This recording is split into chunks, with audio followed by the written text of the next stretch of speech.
Great. Thank you for staying, and we want to thank our friend Ugochi Daniels for her patience as she waited for you guys to be done with me. Ms. Daniels, as you know, is the Deputy Director General of Operations for the International Organization for Migration, and she is here to brief you on International Migrants Day.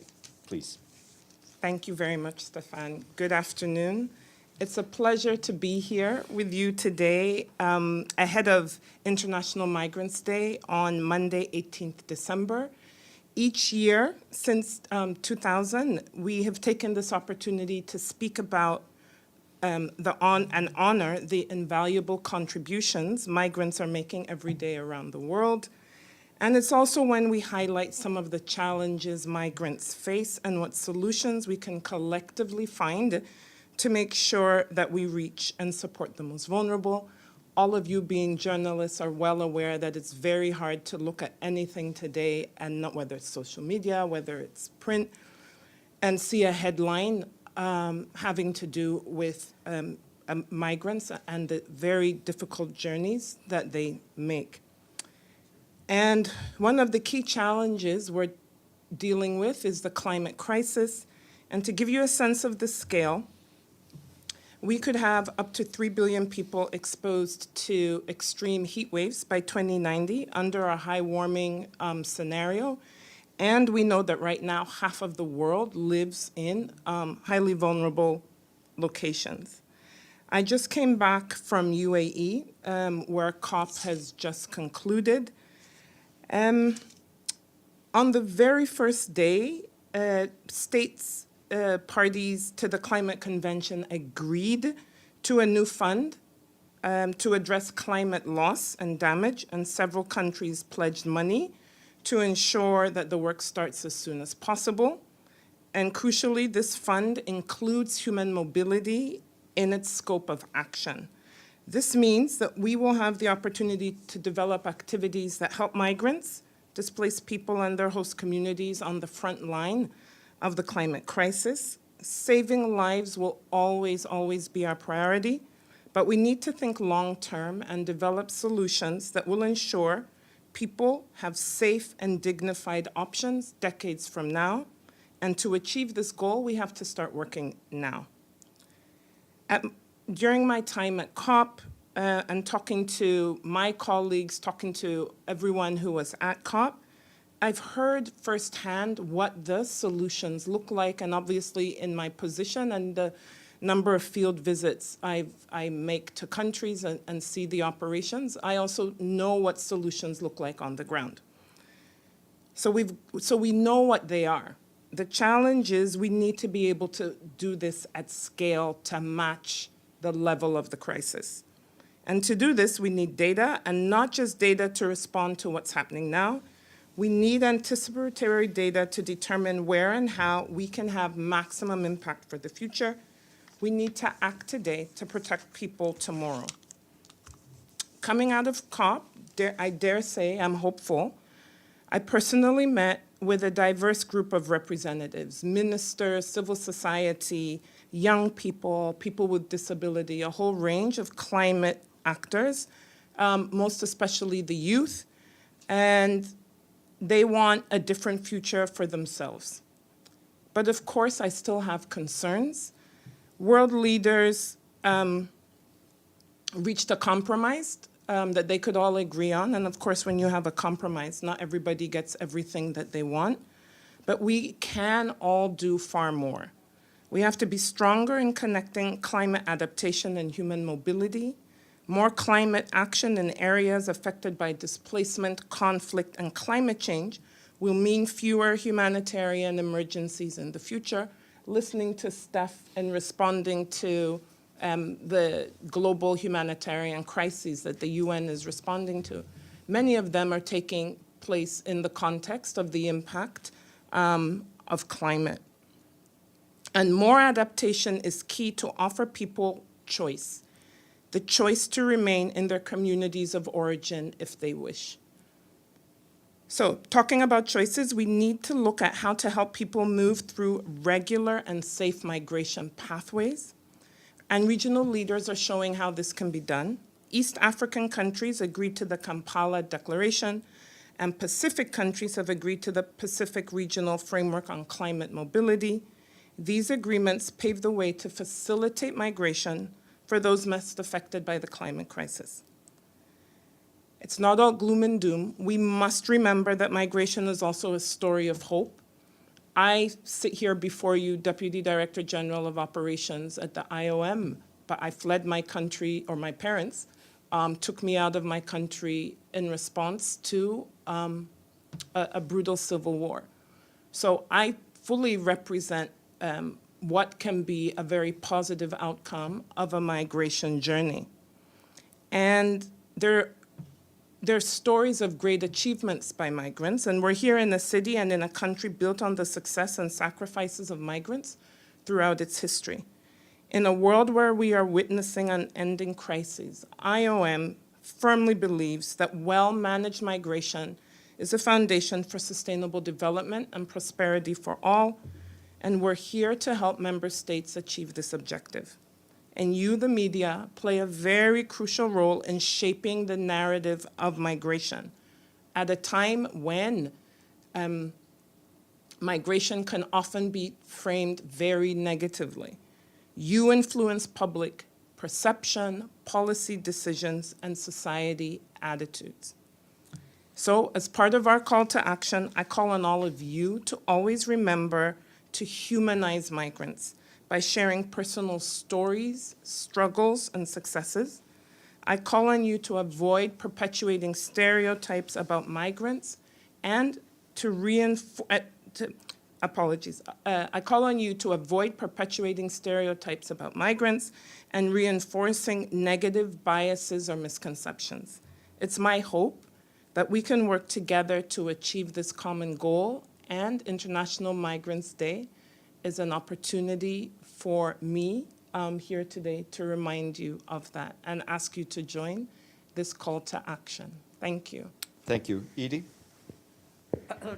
Thank you very much on behalf of the United Nations Correspondents Association for doing this briefing. My name is Edith Lederer from the Associated Press. First, could you give us some statistics on the numbers of migrants in this year in 2023 and what your expectations might be for 2024? And secondly, as I'm sure you well know, in this country there is great pressure to do something to close off migration from the southern border with Mexico especially. And there is also great pressure in Europe to do something. And European and countries and the United States are major destination countries of migrants.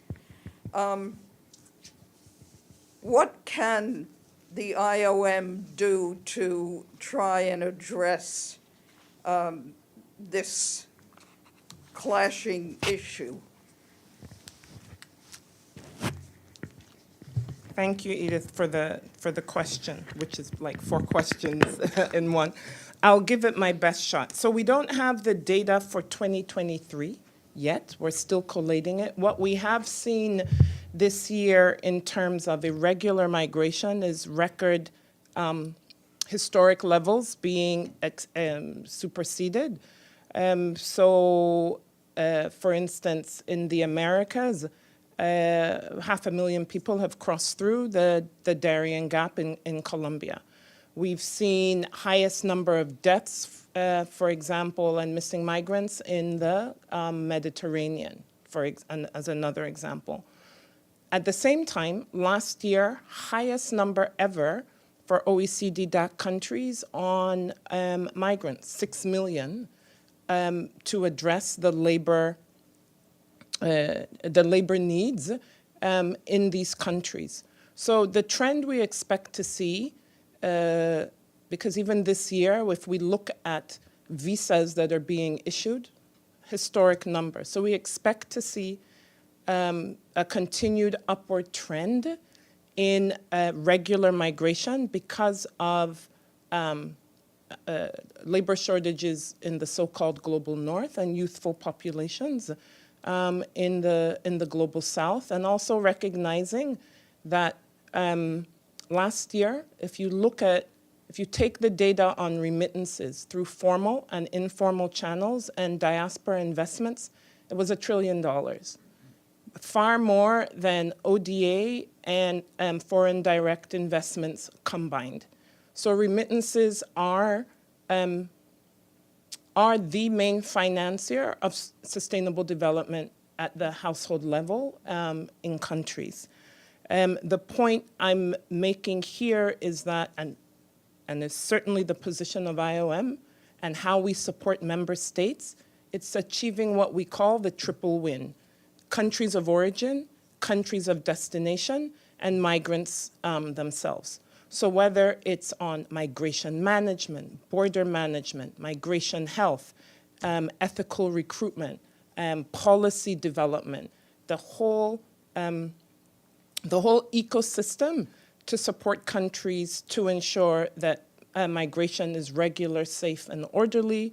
And as you know, there's the Global Compact on migration, which lays out 23 objectives, and we support countries, member states, civil society, diaspora, in achieving these objectives as IOM, and also IOM's the coordinator of the UN Network on Migration, which supports coordination across the UN.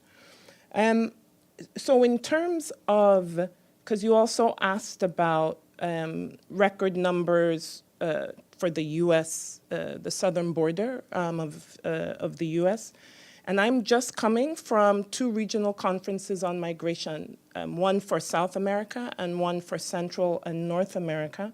And what was very clear coming out of that in order to better manage migration is, one, the regional cooperation that is required, because no country is going to be able to manage it on its own. 2, the need for data to understand who is migrating. And 3 is recognizing that whatever gap is not provided to enable regular migration is an opportunity for traffickers and smugglers to for irregular migration. And we know it's a multi-billion dollar industry, and therefore critically important, the different areas I mentioned previously. Thank you. Joe, Anadine, and Pam. Yes, Joseph Klein of Canada Free Press. As you know, there is a distinction between economic migration and refugees fleeing persecution. So my first question is, what is your office's position in classifying those who flee climate change to a destination country where they believe they would have the opportunity to seek a better life free of the devastation of climate change? So that would be my first question. And the second question is, what is your office's position on the principle that a refugee who's transiting a country from his or her country of origin and transits a country that is considered safe, that refugee has an obligation first to apply for refugee status in that country where he or she first transits through, as opposed to going to a destination country of their choice? Thank you. Thank you very much. So the first question on climate change. So I don't know if you're aware of the very historic agreement between Australia and Tuvalu, where Australia, in this bilateral agreement, has agreed to take citizens of Tuvalu basically as their climate visas. We applaud this arranged this agreement, and we hope that many countries will look at this.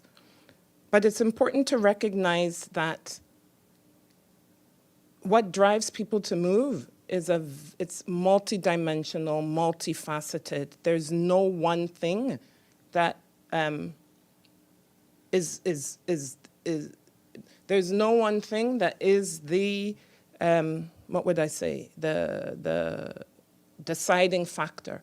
But we do know that climate is a trigger, and it's a stress multiplier for many other things that go into a decision to move.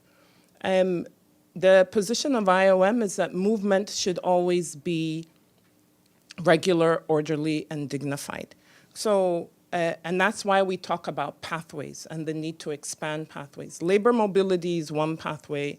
Refugee resettlement is another pathway. But there are many others. There's circular migration, like for temporary, seasonal workers. There's family reunification. There's education. I mean, there are a whole range of pathways that are available to people to move regularly. For IOM, our advocacy is based on the data, and the data shows significant labor gaps. So for example, right now, 30 million vacancies, labor shortage in the 30 top economies, costing about $1 trillion a year. So there is a significant need for migrant labor, and at the same time, in countries where there's aging, there are countries that are very youthful and can support these needs, and therefore, we can achieve the triple win and harness the full potential of migration and ensure that a migrant does not believe the only option they have is the option offered by a trafficker. So that's our position on the issue of refugees movements. So as IOM, we fully subscribe to the position of HCR under the 91 Convention. Our focus actually is on all those who are not covered by the convention, and ensuring that their human rights are upheld, and that they are in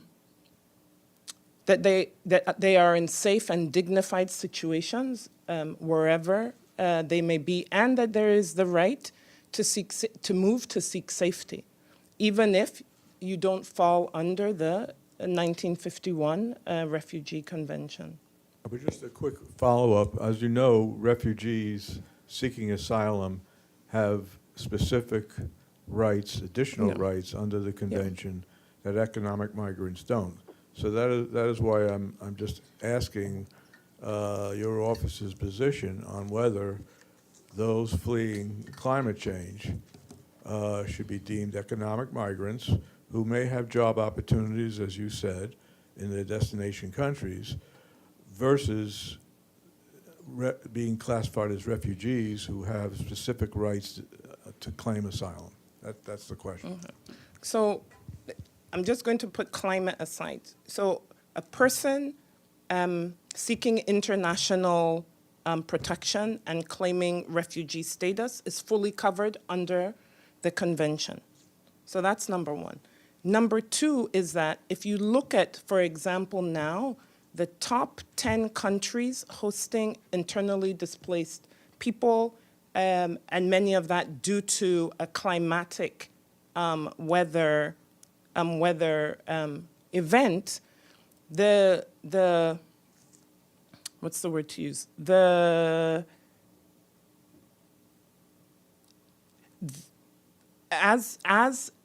as an IDP, even as a migrant, it's very hard to single out and say this is that this is a climate, that you've moved solely because of climate. It's the countries with highest number of IDPs are impacted by climate, they're impacted by conflict. And it's often the climate is causing the conflict and vice versa. It's a circle. So the position for IOM is that someone who has left their place of origin has protection, not international, separate from international protection covered under the convention, but has those protections as a migrant, regardless of, no, I shouldn't say regardless of, but has those protections as a migrant because they have moved. So it has more to do with mobility than whether you moved because of conflict or climate or a mix of both. And it's often conflict, climate, poverty, lack of access to services, all combined. Thank you. Anna, Dave, and Pam. Thank you, Ms. Daniels. Welcome back. Anada Sitima, Al Jazeera English. You mentioned in your remarks that everyone, or the conversations you were having, particularly at COP, was that people know what the solutions are. And so I want to ask about Sudan, because this year, as you know, we've seen a mass, particularly in the past 8 months, a mass migration out of Sudan, typically towards Chad. But when you talk about protecting and prioritizing as your office the choice to remain in your home if you would like to, what kind of solutions do you have when it comes to Sudan and empowering that choice? So that's why I was emphasizing the point that it's critically important to identify that before they're in the situation to make the choice to move. Because it's about building their capacity to adapt. So often it's like a different livelihood, a different agricultural technique, because many of them are farmers, or it could be if they're doing petty commerce, that you're changing what you're selling to something that's more environmentally sustainable. We have many examples of so, for example, women forming cooperative groups so that they can put together enough resources to invest in a climate resilient livelihood. So, and for IOM, we're always very focused on people-centered solutions, because there are also solutions that are very important in terms of the way buildings, climate resilient buildings, hospitals, schools, et cetera. But for IOM, with this people-centered focus, it's really asking those that are most at risk and most vulnerable, what do the solutions look like for them? And I know you specifically asked about Sudan, but in many of the countries I've been in, they ask for the same thing. They ask for access to health. They ask for alternative livelihoods when the impact of climate has taken the livelihood that they're used to. So for something else that they can do that enables them to stay where they are. And the figures I shared are from the World Bank. And what that data also says is that 80% of it can be prevented if we make the right investments in development, all of what I've spoken about, if we make those investments now. Can I ask a follow-up question? And so I know when it comes to lower income households, they probably more likely through the migration process when it's a conflict like Sudan would fall into a refugee bracket. But what about the average middle income Sudanese family from Khartoum who had like a dad who's a professor and incomes that don't necessarily mean they fall into the lowest and most vulnerable? What solutions do you have for them when they want to go back? When they want to go They want the choice to remain where they live. What migration solutions do you have if they do leave and come back? What would you say to the average middle income family in Sudan? So for many of them, it's about being able, creating spaces where they can engage with government, where they are part of the government response to building back better after the conflict, because they have the resources for their basic needs, but they do not have the platforms to influence what the government, well, particularly government, but it could also include private sector. And as you know, in the particular case of Sudan, civil society, the medical associations, the teachers' associations were very, very, very engaged. So typically, the solutions in that case have to do with civic participation, as well as having to do with, what's the word to use? Supporting the networks that they need in order to achieve the solution. So government, civil society, particularly private sector.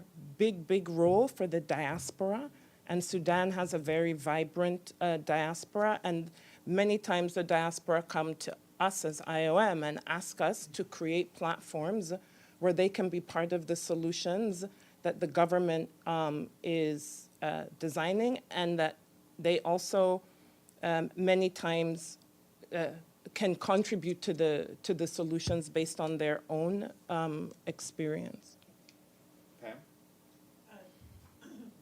Thank you. Thank you for the briefing. It's Pamela Falk from CBS News. Today's human rights events, with the increase in numbers of migrants around the world, how much do you see an increase in violence? And when you get to coyotes or smugglers or at the U.S. border, anywhere else, what is there an agency you send them to? I mean, is it UNICEF if they're underage? How do you deal with the violence when you get to it? And then I just have a technical follow-up later. Okay. So in terms of violence, and obviously commemorating the Universal Declaration of Human Rights, even we as IOM had actually joined a pledge on upholding human rights of migrants who we expect, as I mentioned, the numbers of people on the move to be much higher. And today, what we're seeing is that it's a far deadlier world for migrants at borders, on oceans, on migrant journeys. So typically what we do, there's a terminology called a whole of root approach, or a roots-based approach, where you start in the community of origin and try to provide all the support and information so that they do not opt for an irregular journey that exposes them to violence. But then along the route, we as IOM, we support migrant transit centers in countries. And the migrant transit centers are part of a referral pathway that would link them to psychosocial support, legal services, health services as necessary to address the impact of violence.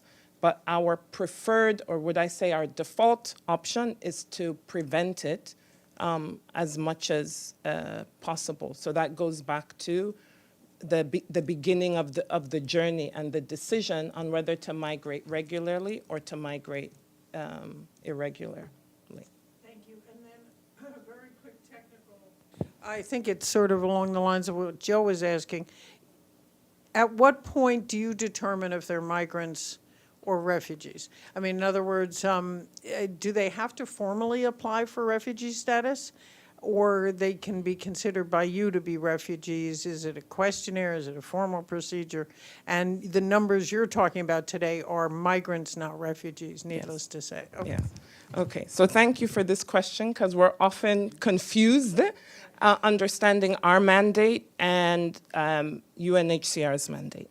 So I'll parrot our new DG who says, to keep this very clear, everyone covered under the 1951 Convention, refugees, asylum seekers, are UNHCR's mandate. Everybody else is our mandate.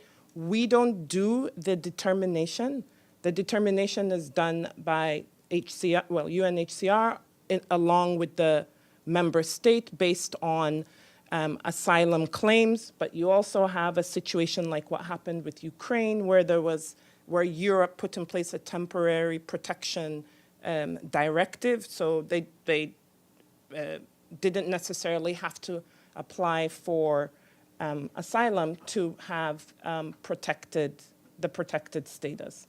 So that's the 101, the short and skinny, in terms of the distinction.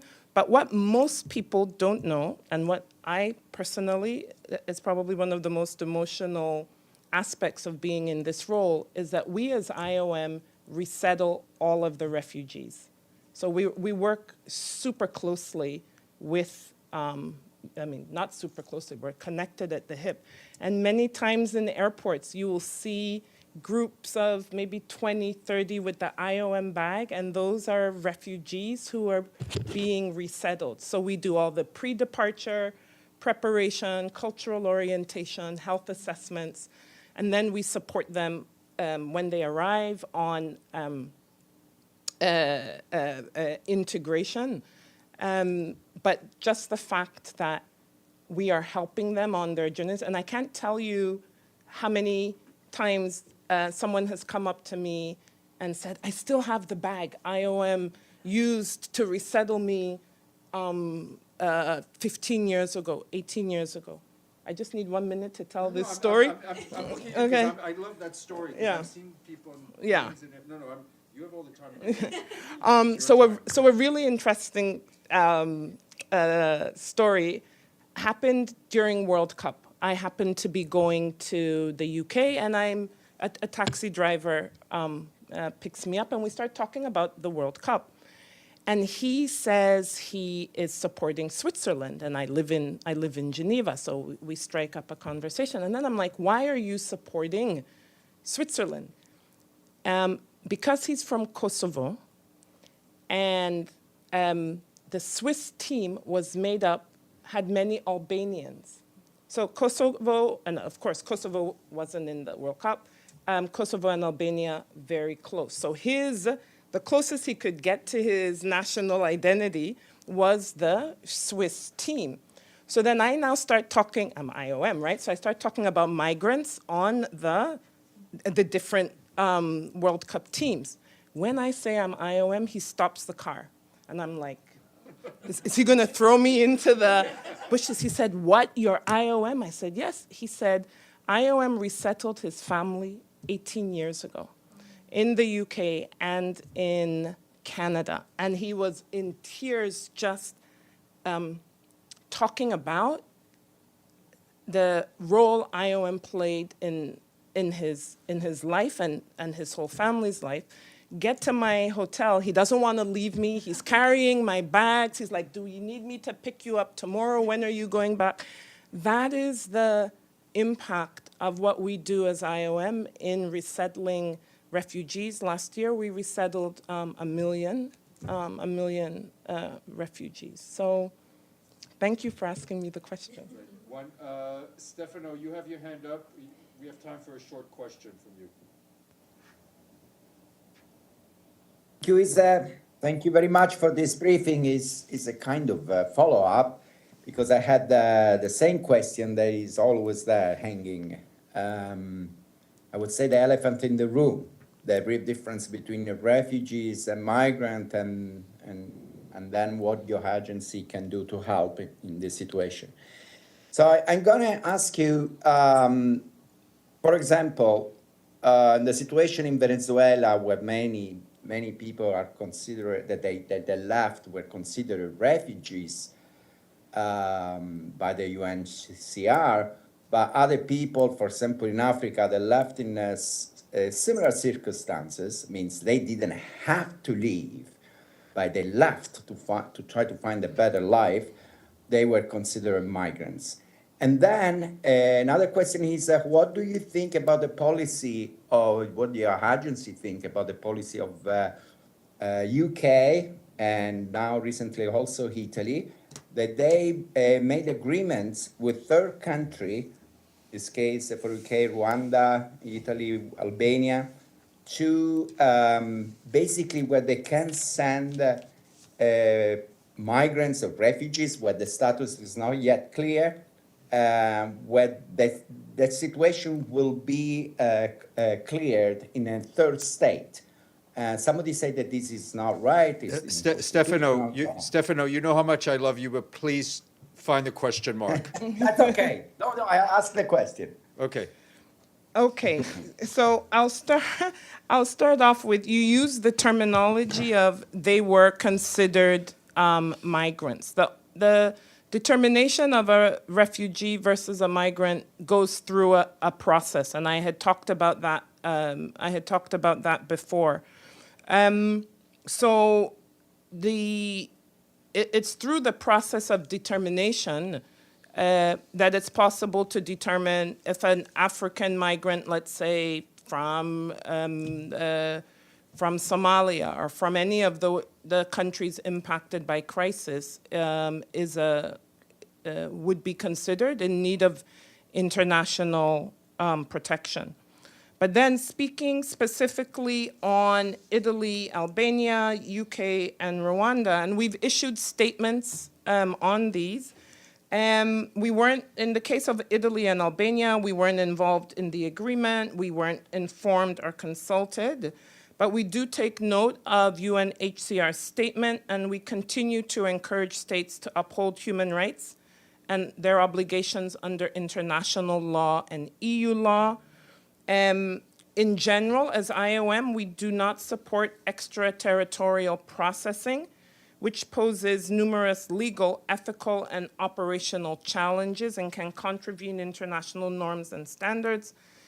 And we always encourage maintaining policy dialogue on alternatives to offshore processing, including alternatives to detention, which is part of the Global Compact on Migration, and decriminalization of irregular migration.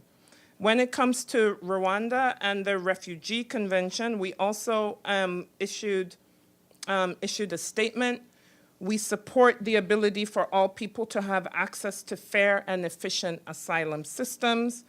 We encouraged the UK and other member states to look at solutions that address the underlying factors that drive people to leave home, and I've already talked about that, and to offer expanded, safe, and legal pathways for migration, to build partnerships with governments in the countries along the migration route. And IOM's DG issued a joint op-ed with High Commissioner Grandi. So I just want to pull out this statement. To be clear, all of those who arrive at borders in search of safety must be granted territorial access to seek asylum. Denial of this right or offshoring asylum seekers to third countries or other territories are violations of international law and acts of cruelty. So hopefully that's On very that note, clear. I think that was a very clear answer. Stefano, have a great weekend. Ugochi, thank you so much for coming here and sharing your time with us. Happy Friday. Thank you, everyone.